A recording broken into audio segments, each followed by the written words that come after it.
And welcome back to the Book and Life podcast. You're here with your host, Crystal Fleming, and I am so excited about this week because we have a very talented author coming in who not only does her research but makes her books real. I'll try that again.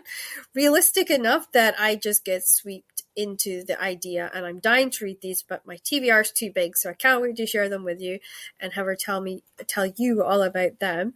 And I'm so lucky that she agreed to come on because truly I think she's going to be a superstar and a breakout star. But before we do that, I want to read the advert for Marianne Curley's The Shadow, Time Guardian Book 4. You guys know the drill. The battle is over, the war is won, the prophecy complete. But life can't just pick up where it left off for Ethan. Struggling to cope with tragic loss, at odds with friends in the guard, he finds himself adrift, jumping at shadows and seeing someone who can't possibly be there. Blaming herself for the goddess Lathina's death, Giselle swears revenge and vilify the immortals' plan for world domination. But Giselle hadn't planned on love. And that leaves her with an unbearable choice. Should she follow her heart or the strings of a goddess short on praise but high on expectation, who continues to pull her from the grave? As the guard and the order battle through the past and into an impossible future, darkness lurks around every corner. The fight for the world's survival rests with just one. Is it friend or foe who stands in the shadow? And now it is my distinct and absolute unbelievable pleasure to introduce to you Jessica Olson. Now, please say I actually pronounced that right, because I sometimes muck up people's No, names. you got it right. Mm-hmm. Woohoo! Yay! I did that this week. I had an American author on, and her name is spelt the British way, but it's not pronounced the British way, so I got all confused. So... Yeah, nope, So, you got it right. hey, so just tell us about your brand new books because they look stunning. I've not seen covers like this in so long. I just love them. Thank you. Yeah, I love the covers too. I felt very lucky that, my publisher put together such a beautiful cover for both of my books. So my most recent book that just came out last month is A Forgery of Roses, which is a young adult fantasy murder mystery. And that one tells the story of a young portrait artist who is blackmailed into doing a magical portrait that is supposed to raise the governor's son from the dead. But as she goes to the governor's house, this big creepy mansion, to try to do the portrait, she soon discovers that the governor's son's death was no accident and the killer is after her next. So it's kind of like a gothic fantasy Knives Out. I like that, and it kind of I don't know why, but I got little twinges of Pretty Little Liars almost. Because you think Allie's dead the entire time, but she's not. So I kind of love that feeling of, because you always wondered, I don't know if you saw Pretty Little Liars, but you always wondered if it was Allie that was sort of manipulating them and blackmailing them to do all these things. And I just love that. I just love the idea of, did Allie die, or was she manipulating the strings? I totally get excited about that. So I love that. And what about Sing Me Forgotten? I'd love to know a bit more about that too. Yeah, Sing Me Forgotten was my debut. It came out last year, and it is a young adult fantasy gender swapped Phantom of the Opera retelling. So Ooh, I like the sound of that. Yeah, I love Phantom of the Opera. So I wanted to do a retelling, but have the Phantom kind of center the story. So the main character is, her name's Isda, and she is a certain type of magical being in this world that has a dangerous magic where she can manipulate people's memories through music. And so her kind is always killed at birth, but she was saved by this man who owns an opera house. And so he has hidden her away in his opera house since she was a baby. And she,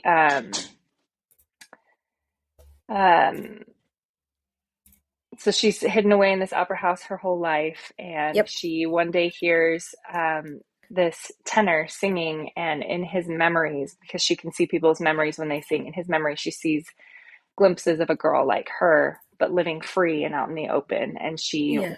decides to try to get to know this boy against all of the dangerous odds, to find out how it would be possible for her to live free. And so it's kind of like a villain origin story. It's like, how did the Phantom become so hurt and so hateful?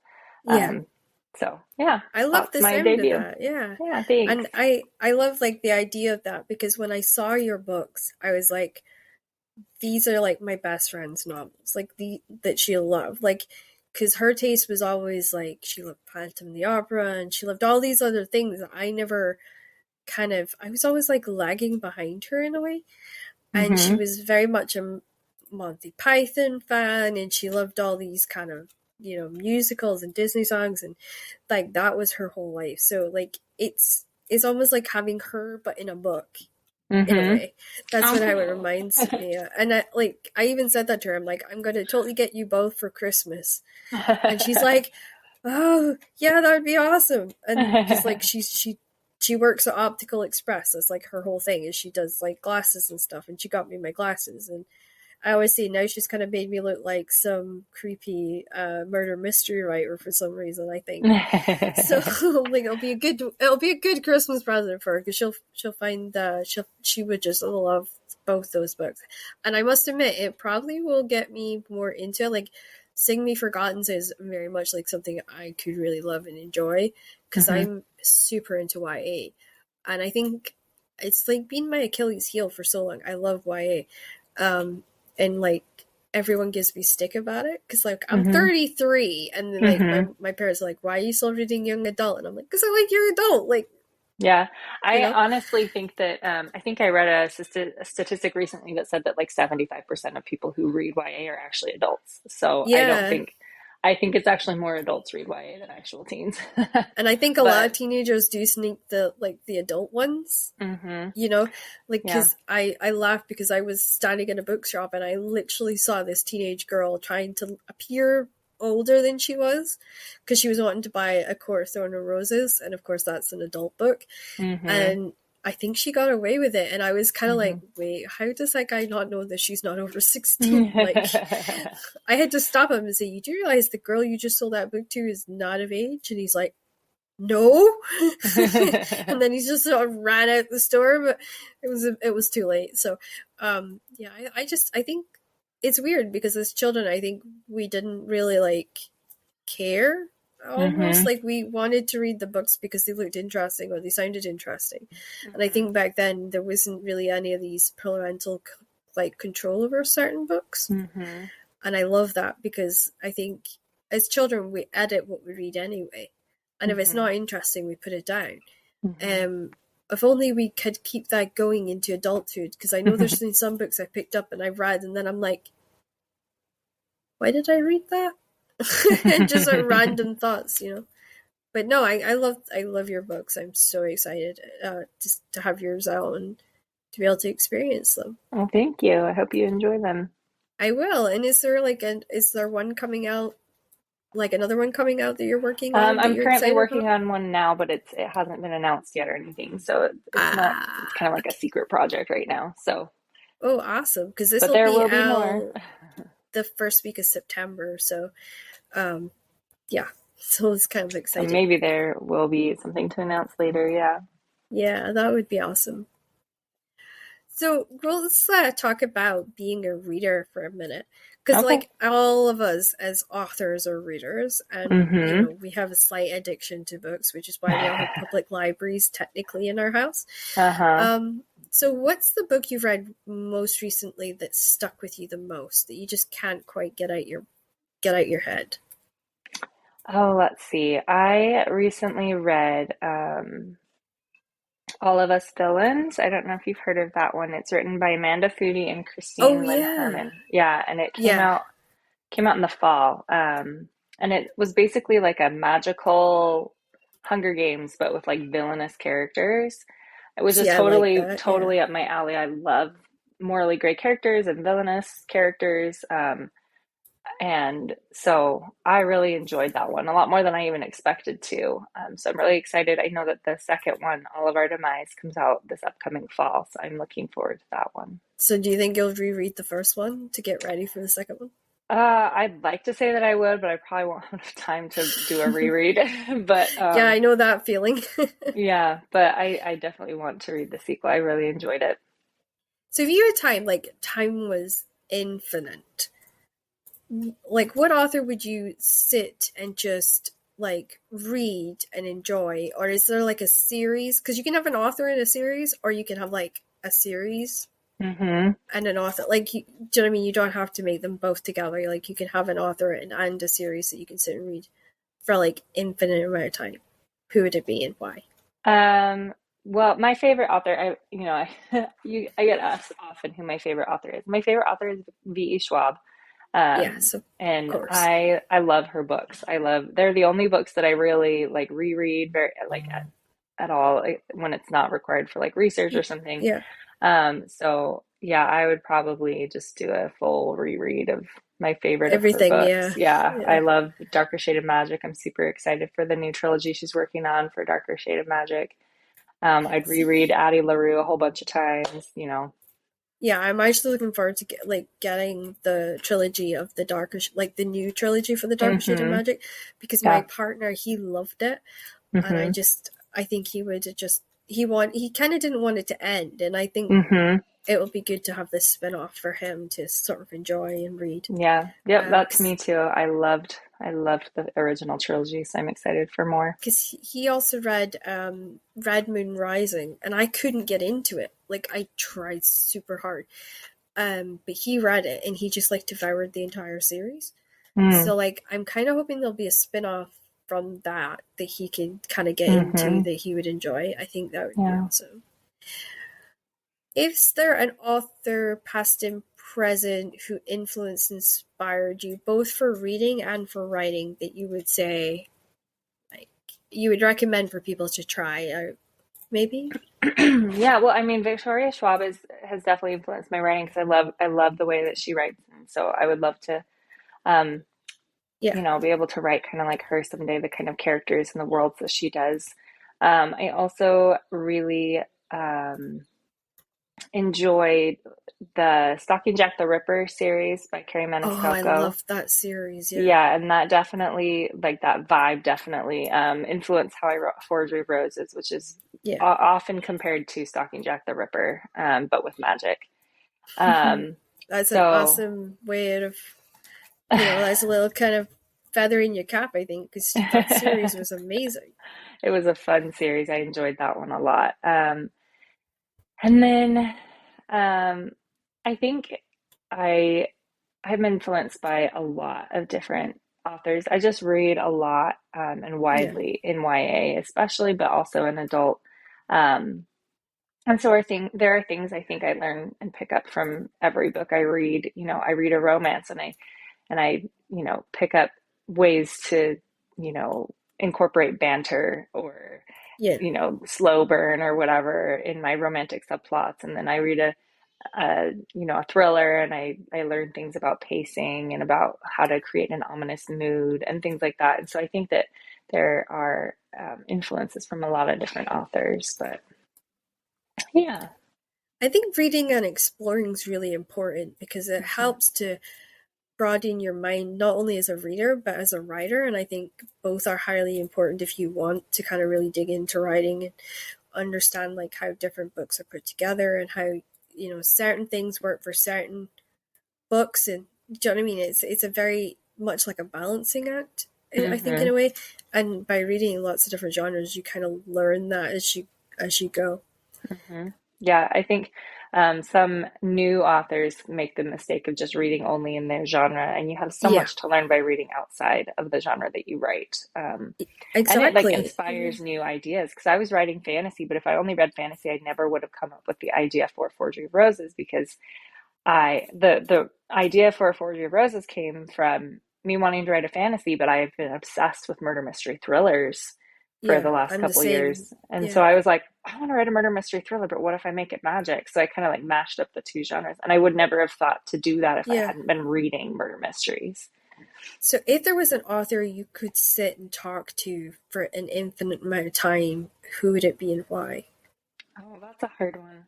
I did get the chance to meet and talk to V. Schwab a Uh-huh. few weeks ago. She came to my area for like an author event that I was also attending as an author, and so we chatted for a while. And she was just so insightful and so um, like inspiring. Of But course, yeah. I'm trying to think if there's any. I just love meeting together with a group of authors. Like this week, Yeah. I just attended Texas Library Association, Yeah. the conference that is held here in Texas, and I met up with several different authors who've been flown in for the event. We all went out to dinner, and it was just so fun to be able to talk to a few different authors with all different Yeah. experiences. And we were all, sharing experiences and sharing our thoughts about the industry and things that are happening in the industry and how to become a better writer and things that you can do to improve your craft and things. And I think it's so cool to be able um, to discuss Hmm. um, books with people who understand like how books are made and how books become what they are and Yeah, everything. of And so course. I don't know if there's anybody specific, like one author that I'd want to sit and talk to, but I love the idea of getting to talk to, a group of authors who are successful at what they do to kind of learn from and have a discussion with. I suppose then I could kind of move on and say, well, if you were to put together a fantasy table of authors, so you can pick maybe 4 or 6 of the best authors that you would want to sit and chat with, who would it be that you would have Specifically at the table? fantasy. No, you can have any Anyone? genre you want. Okay. I would probably um, I'd probably want to sit and chat with Lee Bardugo, who I'm a huge Uh-huh. fan of. I loved Six of Crows and Shadow and Bone. So I'd probably want to talk to her. I'd probably want to talk to um, Suzanne Collins, who wrote The Hunger Games. Yep. I would love to pick her brain about a lot of things. I also really like Scott Lynch. He wrote The Lies of Locke Lamora. I don't know if you've heard of Mm-hmm. that book, Yep. but I really loved those books. So I'd love to pick his brain about like how he like, put together that whole heist and everything. Yeah. Um, let's see, who else would I do? Um,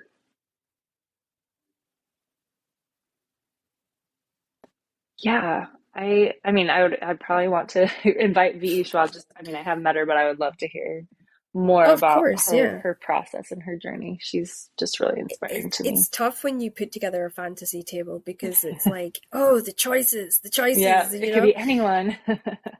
because it was so weird. I got just recently, I did a podcast with Sarah Humphreys, who's a fantastic fantasy author who just stepped away for a little bit.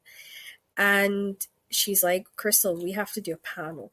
Like, just you and me, and you just invite a couple other people, and we'll just all get together and we'll do a panel. Because she's like really good friends with like Kelly Armstrong and a couple other Hmm. people.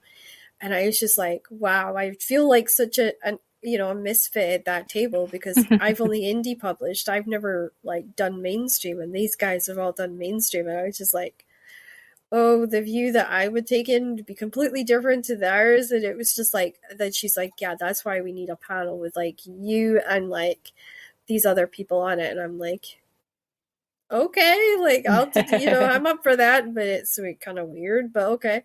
So yeah, I understand that. Like it's a question I like to just throw at authors because sometimes you get some really awesome answers. Yeah. Is there is there like a time period in the past or maybe a time period in the future that you would want to go visit? Oh, that's tough. I feel like whenever I'm working on a book, I would love to go visit whatever time period I'm working on. So I'm the in the same. So yeah. yeah, in the book that in Sing Me Forgotten that was set in like the late 1800s, like Yeah. 1890, I would have loved to go back when I was writing that book just to be able to like walk around and like get a feel of like what it was like exactly, because you can read about it, but it's not the same, right? It's not. No. Yeah. And then A Forgery of Roses was set a little bit later, like 1910-ish, and I would have loved to Mm-hmm. go back and be able to like look at small towns versus big towns, and you know, Of because course. Yeah. electricity was starting to be a thing, but it wasn't everywhere yet, and stuff like that. And it would have been cool to look Have at. you And have you seen the show Gilded Age? I have not. Oh, you need to check that out. Like, that is, it's weird. Like, I got it recommended to me, and I was just like, because it's a bit it's like the American Downton Abbey, right? Mm-hmm. So I was kind of like, nah, I don't know, because I loved Downton Abbey. Like, I think everybody, when Downton Abbey came out, Yeah. they all liked it, right? Mm-hmm. So I was like, I was apprehensive, and they were talking about railways and like how New York was when it was starting to get electricity, and it was, you know, it had these parks, and it was like building Central Park and all this sort of stuff. And like they even have it when the Statue of Liberty is starting to get built. So like they've got little pieces of it in the park, and so I like checked it out, and I actually fell in love with it. I thought it was so well done, but it was nothing like Downton Abbey. Absolutely Oh, nothing. interesting.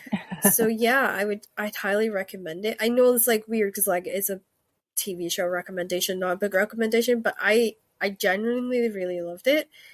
And I don't know like if you've tried Elizabeth Chadwick and Catherine Cookson is really good for like cluing into period dramas and stuff. I haven't tried them out. I would have to. Yeah, like Catherine Cookson's a favorite of mine because I call her my kick up the ass book. Because like, see if I'm having like a time where I'm struggling to write, I read one of hers, and because she was dyslexic, and at a Mm-hmm. time where dyslexia was like considered hysterical woman thing, Mm-hmm. then like she had all these awful treatments. But to me, like the fact she wrote books with depression and dyslexia just amazed me, and she put Mm-hmm. together such a professional piece of work. That yeah, I recommend her because it gives you a more kind of everyday average Joe look at things Yeah. rather than, you know, the lavish lifestyle or the poverty driven lifestyle. She gives you a very much like, this is how it was, this is how I know it was, that, you know, it's such Mm-hmm. a refreshing thing. And yeah, so like anytime I meet a writer that's doing like history or using history and fantasy, I would say it's a really good place for research because you know it's kind of coming from a legit, you know, because she's talked to people of that time frame or she's Mm-hmm. grown up in it herself. So, Yeah. you know, it's a name. I throw it out there, you know, don't Well, have to thanks. read I'll her, have to but look it's. into it. So if you were going back in time, would you go back as a writer or would you just be going back as an observer? I'd probably I'd go as a writer, but to observe, you know, I'd probably Yeah, like take a notebook and take notes and I think I would figure as out a way well. to, Yeah. yeah, figure out a way to take pictures and stuff too. I think that would be the hardest part to try and like sneak pictures when everyone was like kind of panicky about witches back then, but that would Yeah. be pretty awesome. Has there ever been a book that you've picked up and you were like, what was I thinking reading this? Um, I mean, I've definitely had books where I was like, oh, this is a little bit too much for me. Like if it's like Yeah. too violent or too scary or whatever. But I don't know that there's ever been a book where I was like, oh, I should not have like picked that up. I don't know. I think as an author, when I come across a book that I don't enjoy or that I don't like or something like that, I usually try to figure out what's not working about it for me so that I Yeah. can kind of apply that to my own craft and stuff. So I kind of take it more as a learning experience rather than like I do that as regretting. well, to be honest. And I Hmm. think because I've spoken to some bloggers who are like, oh, yeah, I picked up such and such. And I thought, oh my God, it doesn't make any sense. Like, as I was saying earlier, like I picked up The Dispossessed and I hadn't a clue about it at all. Like, it just didn't sync with Hmm. me. But instead of like going out and putting an awful review, I just, you know, I just said, like, this isn't my cup of tea. I didn't understand it. Hmm. Maybe somebody else does. Maybe somebody else will love it, but it's just not for me. I and that's why I like doing the shows because it's about lifting authors up and not tearing authors down, and it's Yeah. about debunking the myths of authors and authors' lives. Hmm. But I also love it because you're allowing people to experience different books. Because like I've had Yeah. best-selling crime authors on, I've had best-selling children's novelists on, so it's such a wide range, like even best New York selling romance authors. So I love Mm-hmm. like the vast flow of people that you get on, and it's good exposure for everybody because we're all kind of rubbing shoulders together. It's like a Right. one gigantic never-ending convention, which Mm-hmm. I like to think on it, and it gives also like with people that are still worried about COVID, because COVID's still a thing. I think everyone keeps Yes. forgetting it. But it gives like the readers that opportunity to sit down and just get to know us in a more personal way that they wouldn't Mm-hmm. actually get if we were doing one of these big signings or author events and things like that. So Right. it's like an hour you can listen to us while washing the dishes or in the car or you're waiting for your kids to come out of school. It's nice, you 2.5 hours or an hour and a half, and it just it's good. It's a nice Monday break. It comes out on a Monday, so I call it my Monday cure for the blues because everyone hates Mm-hmm. Mondays. So Yeah. I like to think of cheer up Mondays a little bit more, make Yeah. it a little bit better. We Sounds all good have to to do it me. somehow. Yeah. So writing now, we're kind of in that part of, this is the longest part because Uh-huh. everyone has so much experience and different thoughts and opinions. So we're kind of getting into the writing portion of your life. Mm-hmm. How would you go about, like, how do you prepare yourself mentally and how do you go about creating the darker elements in your story and in your fantasy? Um, so I mean, I think um for me, I read a lot in like the kind of vibe that I'm looking for. Yeah, Um, so if I want to write something creepy, I'll try to read like, stuff that has more like horror elements in it or whatever, because it kind of like gets me in that mode of like that what mood, like yeah. the eerie and the creepy or whatever. Or if I want to write something that has like lots of romance in it, I'll try to focus my reading on things that are like really romantic and sweet or, have romantic arcs that I enjoy. Um, so yeah, I think reading for me, it kind of like gets my brain in the headspace. As a mom with like really small children, I'm kind of limited as far as like location or time of day when I can write or whatever. It's not like I can like go find a, like really aesthetic place to write or whatever, Of because course, usually yeah. I'm writing, when my kids are in bed, so it's not like I can leave them home alone and go write somewhere or something like that. But Yeah, no, yeah, I get that. yeah, um, so I think for me, it's a lot of like reading and trying to get my brain in the right headspace. I know a lot of authors like listen to music or like have white noise or ambient noise or whatever when they write, but I Yeah. am the kind of person that needs silence for for my writing. So, There's been quite a few on that said that, I must admit. Like for me, if I'm doing a series, I put together a playlist, which is hmm. so funny because it's my Spotify is literally full of writers' playlists of, oh, Right. this is a playlist for this novel and this novel and this novel, and I'm Hmm. kind of starting to look a bit scary, the long list of different songs they have out there. But Uh-huh. it's because I have just my partner and two cats, I almost have to recreate that kind of feeling with music to get Hmm. myself into that mode.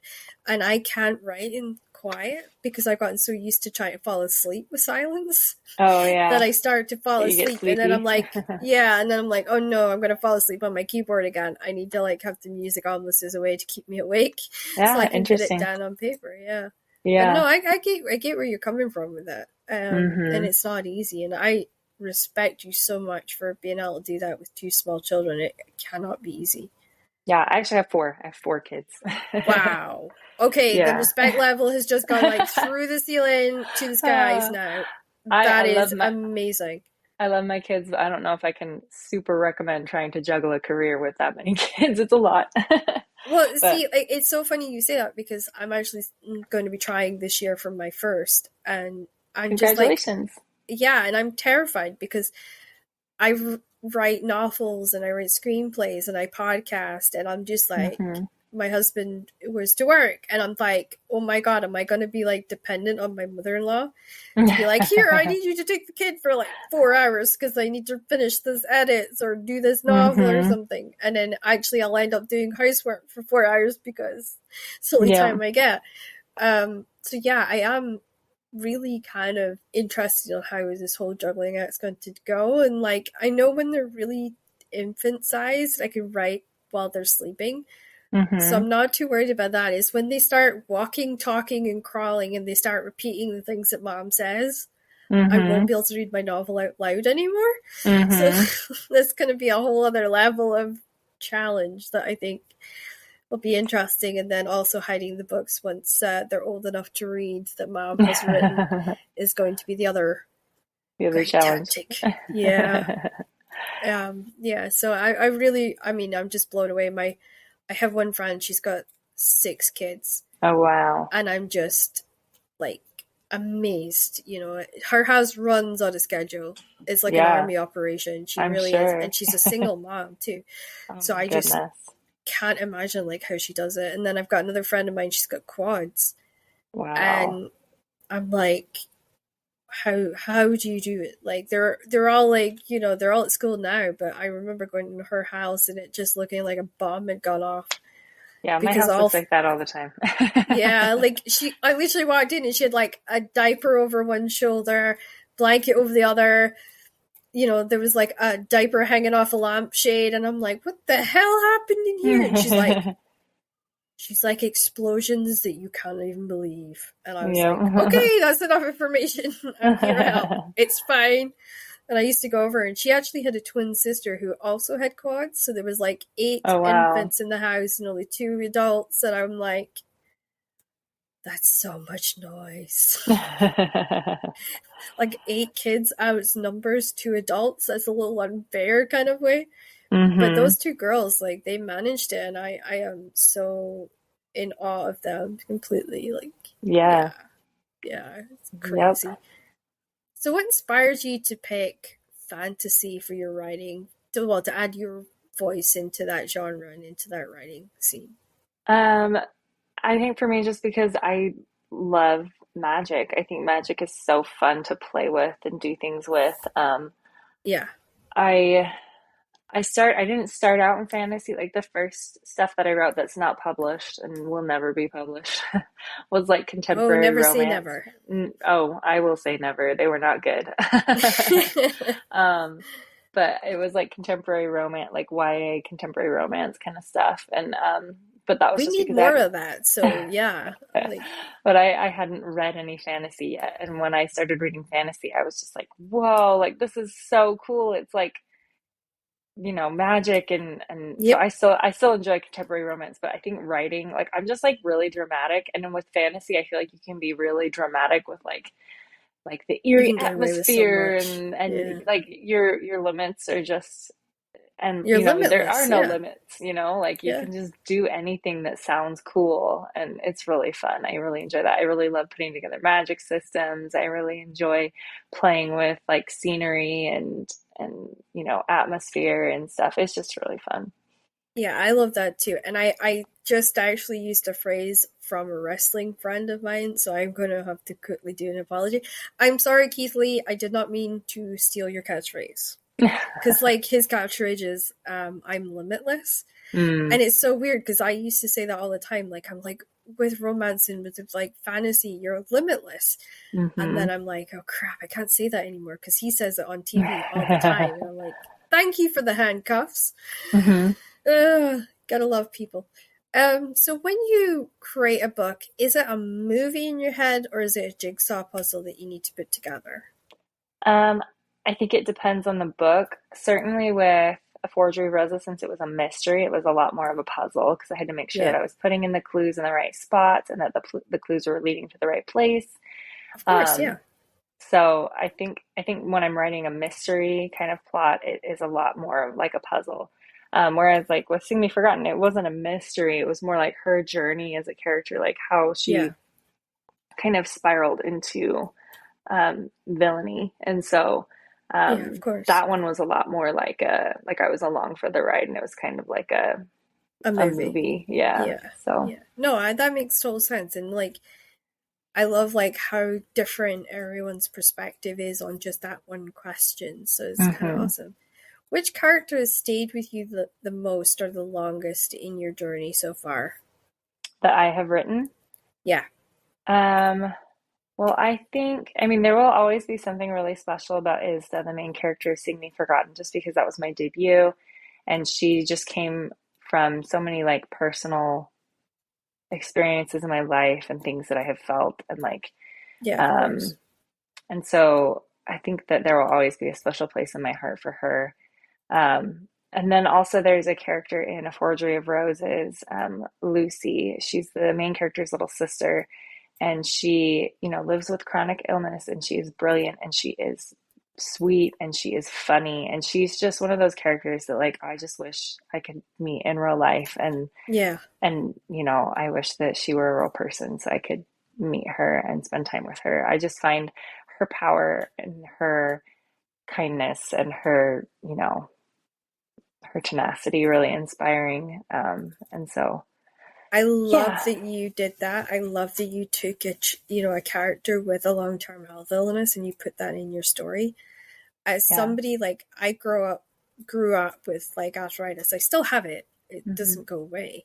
yeah, I got it at 2.5 years old, and I hmm, almost felt like alone in a way because like you're hmm, watching all these films and these shows, and I was reading books, and none of them had a character that had a long-term health illness. They all were like, when it came to disabilities, it was either deaf, blind, and that was it. Like there was yeah, no, or there was like cancer, cancer patients in novels, but there was never anybody who had a long-term health illness that was like driving to succeed or driving yeah, just to have a day where the illness was like the most lowest thing on the list that they had to think about, yeah. It was and I really love important to that. me.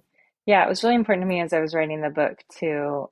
I don't know. So there's a character in A Forgery of Roses who lives with pretty severe anxiety, and then there's a character who Yeah, has a gastrointestinal chronic illness. And so it was really important for me to write both of them and show them as heroic and show them as yeah, like powerful, not in spite of their illness, but like because of their illness. yeah, of And course, yeah. because I think a lot of times, especially in fantasy, you don't get characters with disability or No, you don't. illness. And if you do, it's like they're like the mental illness is like causing them to be like the villain or something. Like it's Yeah, made to be a bad thing. And I really yeah, wanted to show characters where the illnesses is just another part of who they are. Like, like August, the character with anxiety, he is anxious and he's also a poet and he's also kind and he's also smart. yeah, It's just one facet of who he is, and it's not something that he needs to overcome or something that he needs to get rid of in order to be valid or to be worthy of love of course, or yeah. anything like that. I just really wanted to show that in a book, that like you don't have to be quote unquote healthy in order to be valid and worth telling stories about. So I kind of have to ask, what was the inspiration behind putting these, like, behind this sort of long-term health illness? Is it like because you've got a friend who's had it, or you're going through it yourself? Is there Mm-hmm. something that the readers or the listeners, can know that helps them sort of, I would say, bond more with this idea of Mm-hmm. having somebody with long-term health illness as a heroine or as a hero in your books? Yeah. So I live with anxiety. That's something that I've been treated for and gone to Yeah, of therapy course. for, Yeah. for a long time. And so that was important to me in writing August's character. He's the love interest in Forgery of Roses. And so I wanted to show that Yeah. people with anxiety can be, attractive, and they can be the love interest. Yeah, So of that was course. important to me personally because I live with it and I wanted to see that kind of character in a story. Because at least, especially a fantasy story.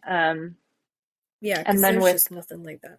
yeah, Yeah. there's not very much out there. And it's starting to be more of a thing, but it's definitely a recent development that people are starting to include characters that are Yeah. not like able-bodied and perfect according to society's standards of perfect. Yeah, of Um, course. but We all feel then, a little bit broken or deformed or different. And it's something that I'm hearing more, which concerns me, is teenage kids saying, well, I've got a long-term health condition, so I'm always going to be broken. I It makes me feel so sad that a kid would think that. yeah, And I no, I, think by putting that into a fantasy novel, because kids read fantasy more than any other genre, I Mm-hmm. think it's almost going to be a sneaky, like, learning by accident approach, Mm-hmm. which means that you're not putting the kid on the spot and saying, Mm-hmm. oh, this person's got disabilities, so, you got to treat them different. It's almost like you're educating them in a more rounded way. And I like that, because so many kids are singled out because they look different or they talk Mm-hmm. different, Mm-hmm. and I think the more we work on that idea of inclusion, the better. Mm-hmm. And I know for me, like, I was bullied the entire way through school because I had Mm-hmm. this, illness that would make me run to the bathroom and be sick, or I would be ghastly pale, or Mm-hmm. I would have to go home from school early because I was sick. Mm-hmm. And kids just didn't understand it. And when my teacher sort of singled me out and did kind of like a talk on it, it made it worse, not better. So it Mm-hmm. was like I got bullied even more because there were kids who were like, well, why is she getting attention? You know what I mean? It Yeah. made it worse. So Mm-hmm. I kind of think that through books, we've got a good opportunity to change kids and make it a less bullying atmosphere and more inclusive about what you like and Mm-hmm. sharing your likes rather than about superficial things. Yeah. Yeah. And like, so to answer your earlier question about like the inspiration or whatever, Lucy, the character with the chronic illness in the book, her illness is based on the illness that my husband actually has the illness that she has, and so All it's right, something that I was cool. able to get his perspective on, and we had several rounds of sensitive, like, authenticity readers who were reading to make sure that it was Yeah, of authentic to course. what it's like Yeah, to live with chronic illness and to live specifically with a gastrointestinal chronic illness. yeah. But I just felt like it was really important to kind of to show, some of the fights that people have to face when they live with an illness like that. Like the one of the biggest themes in the book is poverty versus wealth. And Of Myra and her course, yeah. sister, the two main characters, like Myra, the main character, and her sister Lucy, they're struggling with poverty, and it's a really dire situation for Lucy because she needs access to medication and she needs access to Treatment, yeah. healthcare, and they can't afford it. And so I was kind of trying to make a little bit of a statement there about how, you know, healthcare needs to be something that people can have access to no matter where, how much money they make or whatever. And Universal, yeah. yeah, and then just the amount of like accessibility, like making sure that people who have different um, you know, physical abilities, whether they can, if they're disabled or if they are ill to the Hmm. point where they can't, leave their house very easily or something, if they're having a flare, Yeah, of or if course. that's just the way they live because of whatever ailment they live with, um, that our world definitely does not, you know, It's not a very inclusive world, yeah, yeah. it's not accessible. It's not, Yeah. I mean, people just don't make the world easy to maneuver in if you are No, not it doesn't. exactly Yeah. the way that Yeah. all of the able-bodied people are or whatever. So anyways, The, there were a lot the of different themes that I wanted to explore a little bit, because I have very close and important personal. people in my life Yeah. and personal experience with Yeah. those things. And like I personally have like a visual disability, and was bullied for that growing up and everything, and Of so that's course. something that is near and dear to my heart as well. So See, I love what you were talking about because I know in the States it's really bad when it comes to mhm. healthcare and disability, and the fact it's not very accessible. Like, Mhm. I find myself so lucky because I have had arthritis my entire life, and I've seen myself spend 6 months in hospital Mhm. because I have to get specialized treatment and specialized surgeries and specialized medications. I would hate to think how much it costs in the US. I would Mhm. probably have a heart attack. Um, but yeah, like here in the UK, every, medical wise, we're completely covered. Nothing on the NHS you get charged for. And I feel so grateful for that. And in Scotland, you get your medication for free if you earn under a certain amount. And to me, that makes it accessible for everyone. Mm-hmm. But you are right. There is like, I've had times where I've been wheelchair bound and I can't get into a building because they don't have a ramp or they don't, it's Yeah. not accessible.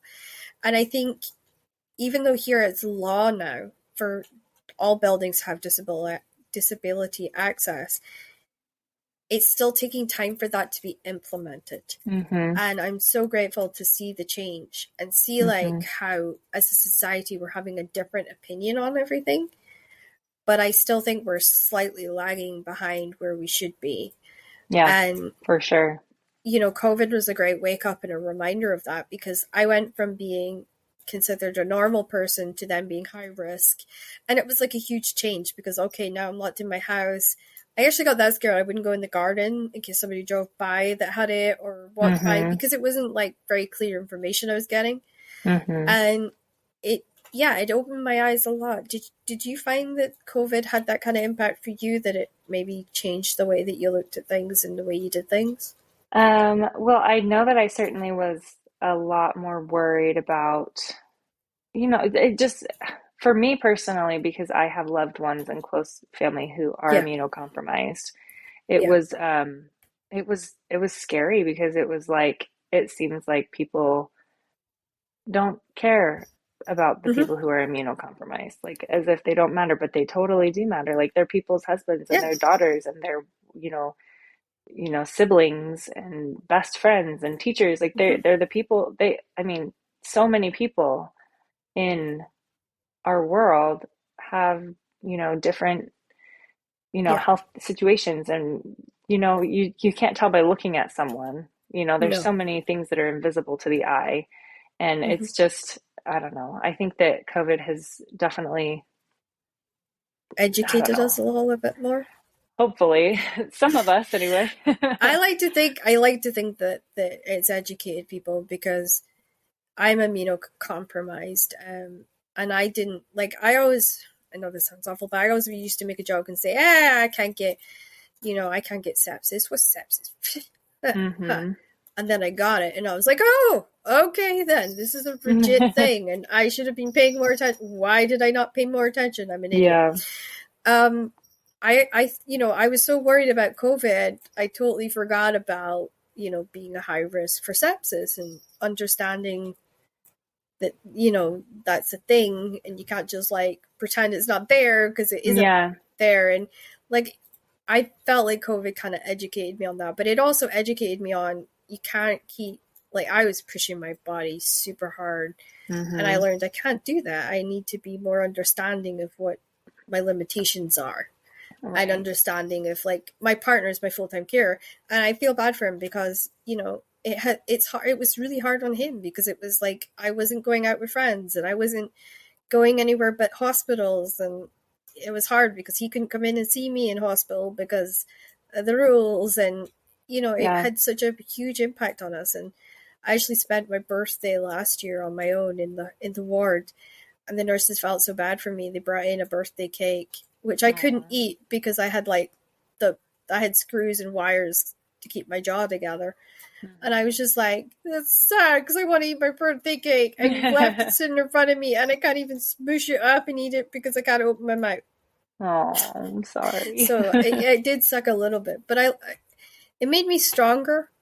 I Hmm. went through two joint replacements in the last 2 years, and it has made me super strong, and like more determined. And I don't take life for granted as much as I did. Hmm. Like, I used to always think, oh, I've got plenty of time. I'm only 30. And, like, it made me very much more appreciative of my life. And, Yeah. life's not infinite. And, we need to appreciate every time, every moment that we have, and every minute that we get. So, yeah. Right. Is there a character that you wish you could write more about? Like, you could go back and maybe give them their own book or their own series, or continue a series on? Um, I would love, oh, sorry, I'm getting a, Oh, I don't would worry love, about it. That's why got a I'm little bit of drinking yawn. coffee. In Forgery of Roses, I have so many stories I would love to explore. I would love to, maybe someday write, the next mystery that they all solve, and I would love to include some of the characters that were more on the sides as more main, Yeah. in the plot and the story and stuff. Yeah, I think that's the one. If I were to do some kind of like spin-off or sequel or something, it would probably be for Forgery of Roses. And is that because she stuck with you the longest, or is that because you feel like those are the better characters to run with? I just think it would I just think it would be really fun. Yeah, Just because I really enjoyed the mystery and that I really enjoyed the yeah, magic system of the world that was in A Forgery of Roses. And so I would just love to play with it some more. yeah. No, I totally get that. Is there been like a technique that you've found most helpful in your career so far? And is there one that you've just thought, why the hell did I try that? So for me, I was surprised to learn that I'm actually an outliner. For a long time, I would just Ooh. write by the seat of my pants and just write whatever came Yep, to my head and experience the story that way.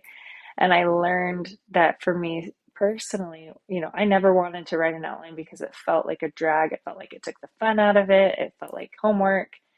yep, But I did then, too. Hmm. but then when I was working on Sing Me Forgotten and I had written a whole first draft and it was a mess and had I finally got out Save the Cat Writes a Novel or whatever it was at the time. I don't Yep. think Save the Cat Writes a Novel was out yet. I think it was just the regular Save the Cat like Hmm. screenwriter version. But I read that and I was like, you know what? I could try this. And I put together a beat sheet and then I did a complete rewrite and the book was so much better, like just so Yeah, much better. And I realized, and it was so much easier for me to write because I knew because I'd what already was happening? like outlined what Hmm. happened in the book. And so I was able to just go. And especially as a mom of small children, when I don't have a lot of writing Time. time, Yeah, it made my writing time so much more efficient because I didn't spend the time trying to figure out what happened next. I would just look at my outline and say, oh, that's what happens next. And then I'd write it. And so for me, it was a huge game changer. It made my books come out much faster. They came out cleaner. They came out like a lot more sensical. And yeah, of course. so now I outline every book that I write now, and it has kind of been a huge game changer for me. So that's one thing that helped me. And then to finish the other end of the question of something that I tried that didn't work for me. Um, so I've heard a lot of people say that if you're a writer, write every day. And for me, Yeah.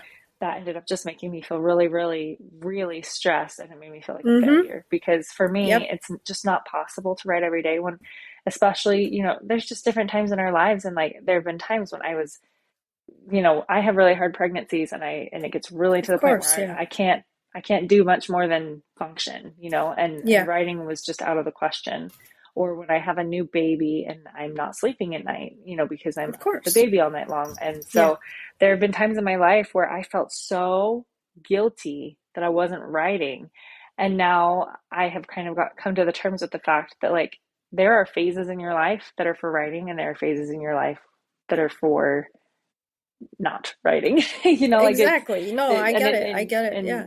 not writing every day doesn't make you less of a writer. In fact, See, it I like went I went through that too, where I was on so much painkillers, I was barely functioning. Like I was right. barely able to get through the day. I was going through a really bad spell with my arthritis, and up to that point, I had written every day, and I had edited every day, and I used to write on a ward. Like I could be in Mm-hmm. a busy ward, open air ward with 8 beds on it, and I was the kind of person that when everyone else was napping, I was writing.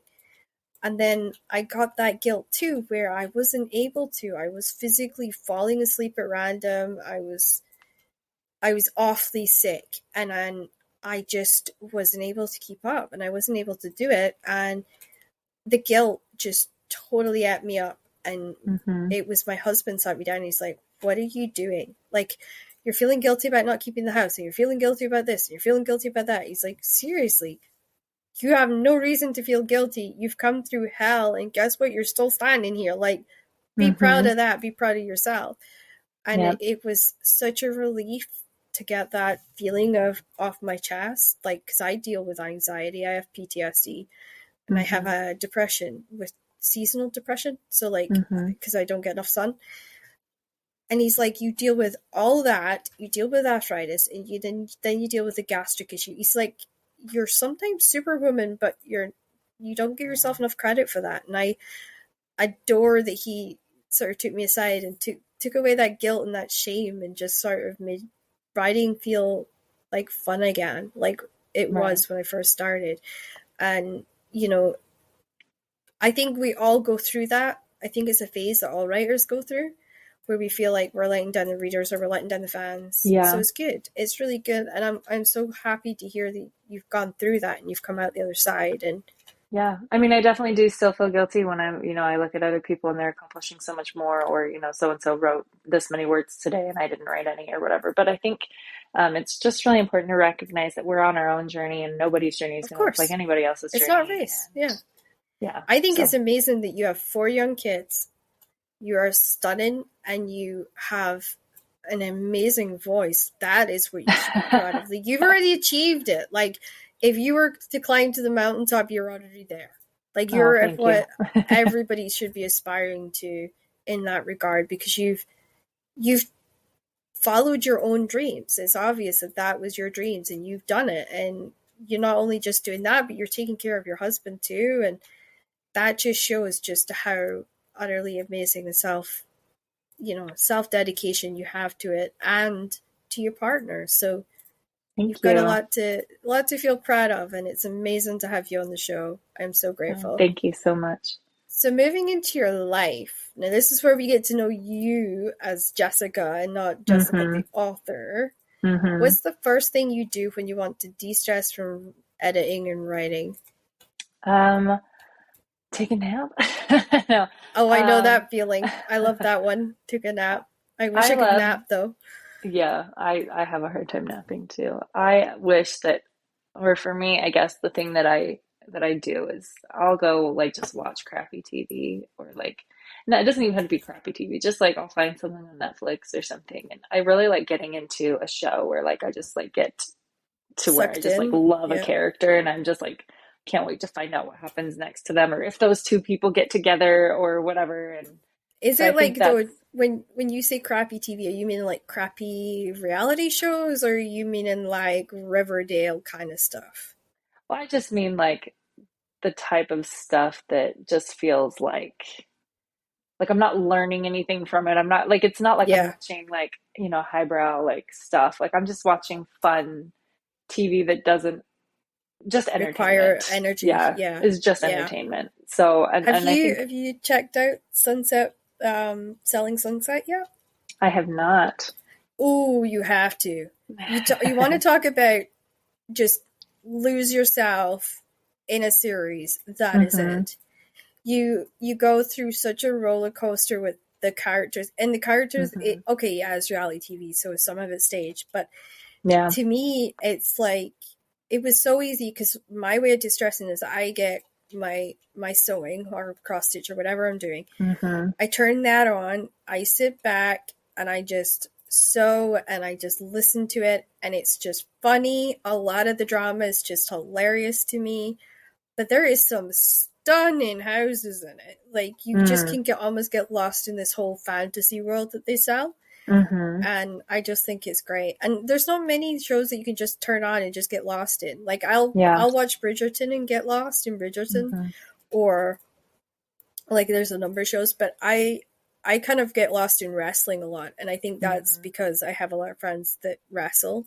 Hmm. And that was how I created my craft. That's how I learned. I started off as a wrestling writer. So like I created all these characters for wrestlers, but then I had to convince these burly 6'2" heavyset guys to say, "Hey, my character that okay, it's your character, but I wrote the storyline, and this is why you need to do this tonight. Please, please, please go away and perform it because it's worth it." Like, but it taught me deep character point of view. And I know like there's so many authors that struggle with that, and there's so many authors that have to go away and learn it. But Hmm. for me, it was like a crash course. And then when I transferred over to novels, it was easier because I had more time. I didn't have like 8 minutes to tell a story over 6 weeks. I had like thousands of pages that I could just pour these stories into. Yeah. And I loved it. And I think I wouldn't be like as good a writer as I am now if I hadn't done the training. It was a very sexist world though. Yeah. And I had to like learn to have a tough skin. Yeah. Um, but I was super lucky that I experienced that and I went through that. Um, but yeah, like if you ever, sometimes it's good because wrestling, if you can watch like a show, if you've got little boys, it's fantastic because you can put it on and Mm-hmm. they get totally transfixed in it. Mm-hmm. But it's good for the writer too because it's good to you can actually learn as you're watching it like deep points of views on how these people are telling a story over like 3-4 weeks, and you're learning about those characters, those villains, in a totally new way, and how these characters are always 3D. There's always like a reason behind things they're doing, or there's a reason behind the fights and the matches. And I love trying to work all that out. And I think that's what made me a wrestling fan. It wasn't for the wrestling itself, it was for the stories. Yeah. So I always recommend it. Like, even if you don't like it, try it once and see what it's, do you know what I mean? And experience it just so Yeah, that I'll you have can to look kind of into learn it. from it. Yeah, I recommend AEW because that one's got a lot of kick-ass females in it. Awesome. We all want to watch something with kick-ass females in it, don't we? Yes. What hobbies do you enjoy, and which ones do you wish you had more time to explore? I did a lot of music before writing and like Yeah, community theater. I really enjoy that. So like I love that too. Yeah. if I had time, I would go do more community theater and I would do more music. Oh, those are awesome choices, by the way. I love that. Thank you. Um, so are you a crafter? And if not, what are the other ways that you clear your mind when you're trying to like turn your head off and go to sleep at the end of the day? I'm not like really, Crafty? yeah, I'm not super crafty. I like art. I like to Yeah. draw and sketch and stuff like that. I don't get to I do would it very call that often. crafty. I I would call guess that so. Yeah. crafty. I don't get to do it very often just because having those Kids. kinds of things around, kids get into Yeah. it and stuff. But I do enjoy that stuff. And once my kids are older and they're not so into like coloring on the walls, I'll probably do more of it. But Oh, I um remember those days. Yeah. so but yeah, I like to do art. I really like looking at people's art too and stuff. I So think I think art's great because it's such a good expression of yourself. hmm Like, hmm I'm not a great drawer. I don't draw well and I don't paint well, but my grandfather was a professional painter. He was an artist and sold his paintings, but he also was an architect and he was an electrician. So he wore like many, many hats. yeah. And then my grandmother was a professional knitter from 8 years Oh old. wow, that's So she awesome. actually, yeah, and she sold jumpers and she designed jumpers and patterns. And I always felt like I came from really kind of talented people, and then there was me who was kind of like a little bit talented at everything. And then I became a writer and a podcaster and kind of broke the mold a little bit for everybody. But yeah, no, I think it's a great way to just keep your anxiety levels down. And for me, like it was the one way I could control mine. Like my PTSD triggers whenever I go to hospital, and it's like the worst because it just totally makes you unable to do anything. You can't breathe, you can't, you're not really paying attention, and you're walking into things, and you're making an ass of yourself essentially. So one of the things that my husband taught me is like, well, if you can't read a book because your dyslexia kicks off with your PTSD, why don't you take some of this crafting stuff with you and craft? And it saves my neck a lot of the time because you have to focus on where you're sticking the needle if you're sewing, because otherwise you stab yourself repeatedly. Not worth it, trust me, really not worth it. So I kind of loved it in the way that if I couldn't read, I always did my sewing. Um, and it's a great way, and it clears your mind, and sometimes it actually helps me solve a lot of my writing issues. Yeah. So Cool. so I myself have a long-term health illness called idiopathic rheumatoid arthritis, and no, I'm not calling myself an idiot. It's just the terminology. I wish they would come up with a better name. Honestly, I really would. But yes, they don't. What?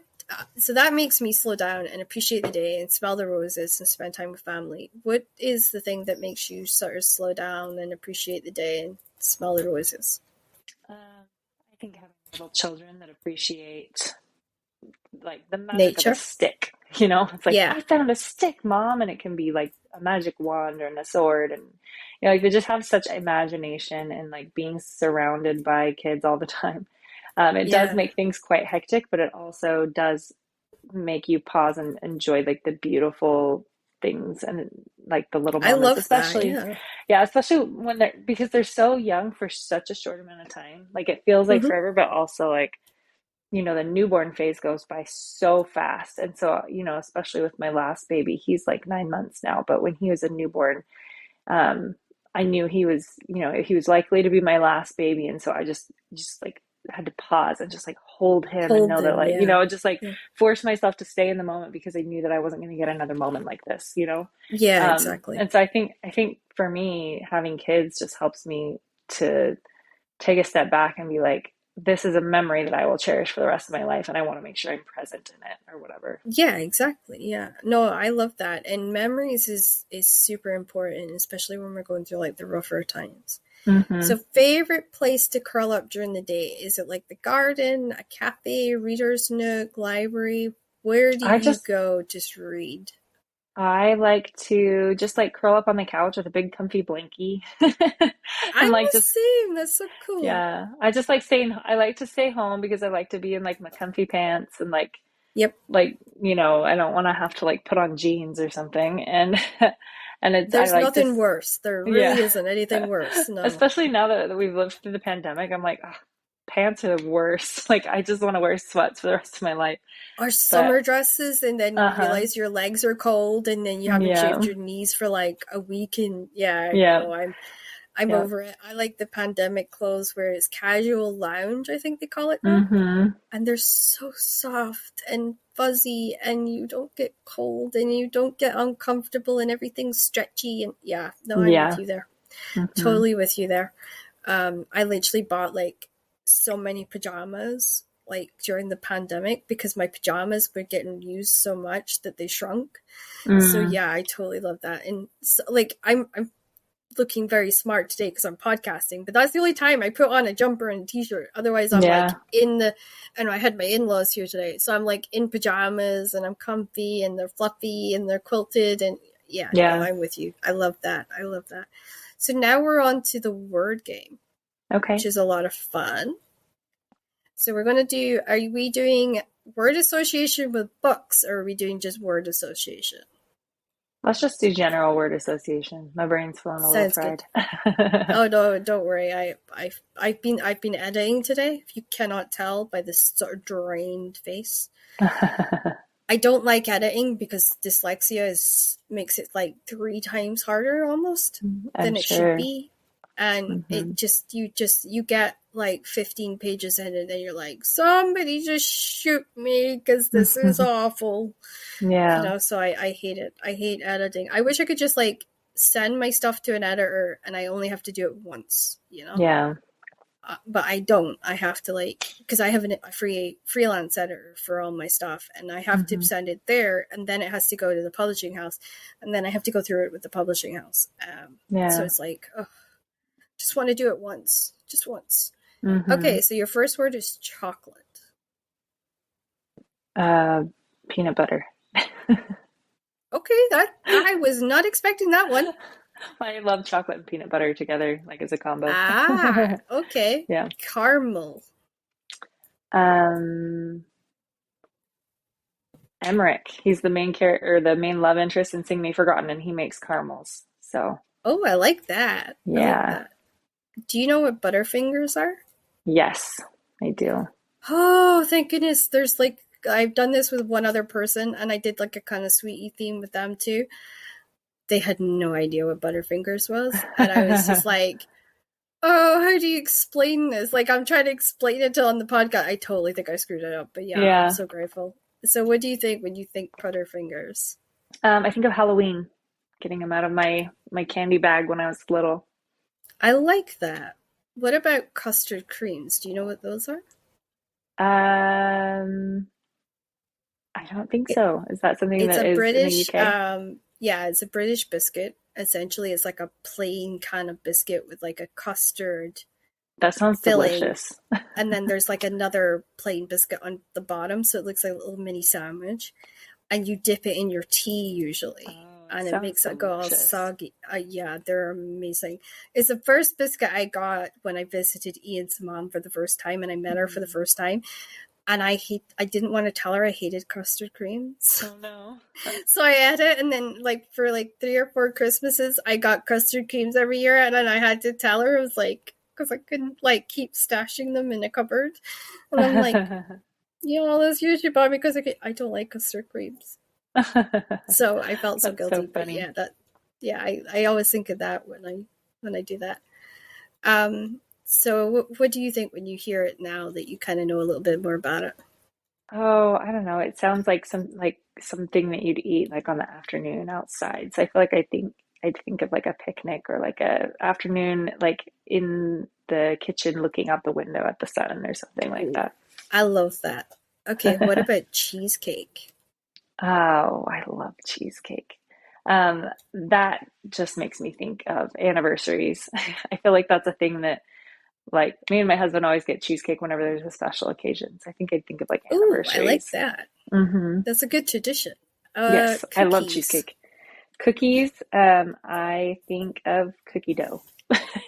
I love cookie dough. Oh, I love cookie dough too. That is so. Yeah. Oh, there is so few people I know that love it. So like anytime I meet somebody that loves YA and loves cookie dough, I just want to hug them and like never let them go because I'm like, oh, there's so few of us in the world.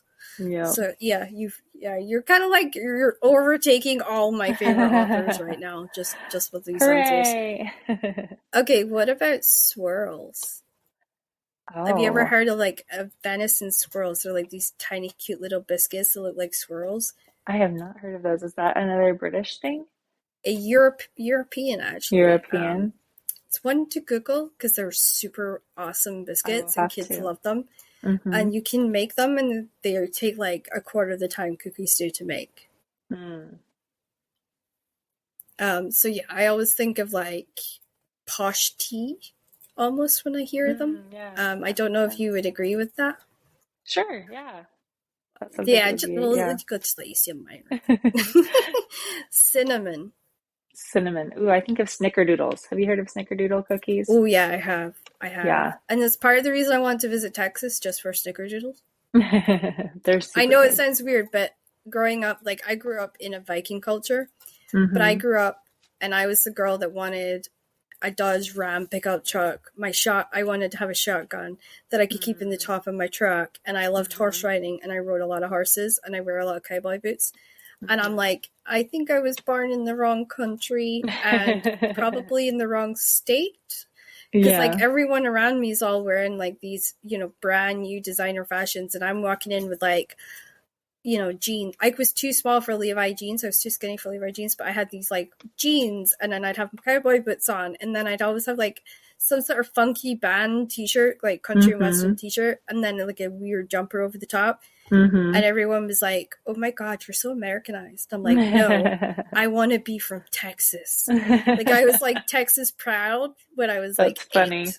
That's So my cute. dad, my dad and hubby say that I'm a closeted American. That's Like funny. I'm Scottish, but I want to be like American. So Mm-hmm. at least I make people laugh with that one, if nothing else. So what about coffee?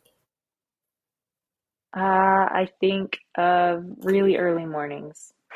I think of addiction because like I'm honestly I've had coffee since I was like 3. So Mm-hmm. my mom used to give it to me to make me fall asleep, Mm-hmm. which I've That's never really worked funny. out. I've never heard Yeah, of like that I was either. like, how does that work, That mom? seems And like the she's like, well, opposite. yeah, it's like she would put a tiny bit of coffee in it and like 3 sugars, and she'd mix it up with like lots and lots and lots of milk. So it was like Mm-hmm. they call it baby tea here. And then they Mm-hmm. would like she would put it in a bottle and she would stick it in the crib next to me, and I would just roll over and cuddle it because it was warm. And I Mm-hmm. would drink it and I'd fall asleep. And she's like, "You've had coffee since you were 3." That's And I funny. was like, oh, so no wonder I could never sleep when I got to like 8 and 9 because I was like addicted. Thanks, That's mom. funny. But yeah, that's my way of thinking. So is there like something exciting you want to tell the fans before we go? Or Um, Anything you can share I with us? I don't think so. I mean, there is, I mean, if everybody likes Forgery of Roses, they have, I don't know if you've heard of Owl Crate. They did a special edition version, and, Oh, that is and so pretty. yeah, And nobody can see this because it's on an audio, but I am telling you guys, the roses and the white and black colors on this book is so very pretty. diverse. Everybody please go over to Owl Cart Mhm. now and just like buy, buy, buy, buy, Yeah, buy, buy. they've got I and it's love got that. like stained edges, and it's got Oh, like it's so pretty. it's got like stamping on the hardcover and Oh. art on the inside of the dust So jacket. how accurate is the art for your It's novel, do you pretty good. think? I don't know if they had the artist read the book or if they just told her, if somebody who'd read it told Yeah. her, but it's pretty accurate. So See, anyway, so like I yeah. always wondered that. Like I used to get Fairy Loot. I guess Yeah. like Fairy Loot's the British version of Valkyrie. I don't Yeah. know. Pretty much And kind of, yeah. I always was like sitting thinking, I was like, I wonder how accurate to the author's way, like, because we all put our own version of the Right. book in our minds, but I was like, how accurate is it to the author's vision? Are Yeah. these like things done? So I kind of always wanted to ask an author, but I never had an author that's done Fairy Loot or Owl Crate and that's been on. So that's really awesome that I can ask you and be like, so what Yeah. did you think? Did you get like Yeah. it in the box and everything, or? Yeah, they sent me one of the boxes, but I had seen what their plans were for the cover and like the art. I got to see that early, just via email. And Yeah. when I saw it in the email, my jaw just dropped because it's just so pretty. So, yep, Oh, it's I love available to that. purchase on their website now. So, Yeah. um, Well, so that's yeah, great because this will come out in September, so hopefully they'll all be sold by then. we'll But see. yeah, it's great. And honestly, see you for your next release. Please message me back, and I'll have you on. It's been That would be a great. super honor, and I would love if you're willing. I would love to advertise Forge Your Roses and sing if you want on here every week from September on if you're interested. Oh wow, yeah, that would be amazing. Cool. So I'll get you to send over the blurb, or if you've got like a short line or two you want me to say about it, and Hmm. I'll include it on every podcast. Because I believe in holding up authors that truly are changing the world and inspiring it, and I Hmm. think you're definitely ahead of the curve on that, and you're Oh, thank certainly you very one that much. I'm super proud to have involved with this and that. So just a reminder to the listeners, please follow us on Spotify, or Google Plays, or Audible, sorry, or whatever it is that you're using to listen to this, as every follower helps to keep this podcast going. And make sure you stop by next time to hear more about what's going on with the Book of Life podcast. And you never know who could be stopping by next time.